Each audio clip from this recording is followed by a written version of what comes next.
നേരം ഹിറ്റായപ്പോൾ ഉണ്ടായിരുന്ന ഒരു വികാരം പ്രേമത്തിൽ കിട്ടിയിട്ടില്ലായിരുന്നു.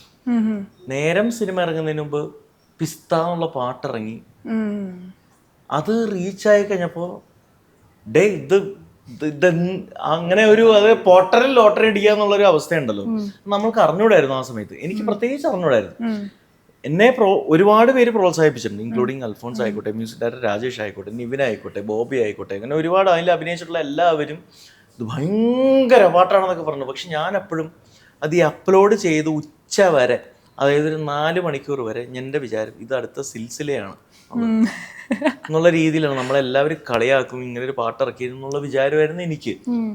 പക്ഷെ ആ ഒരു ഉച്ച കഴിഞ്ഞതിന് ശേഷം ഈ ഇന്റർവ്യൂ വരെ എനിക്ക് തിരിഞ്ഞു നോക്കേണ്ടി വന്നിട്ടില്ല എന്നുള്ളതാണ്.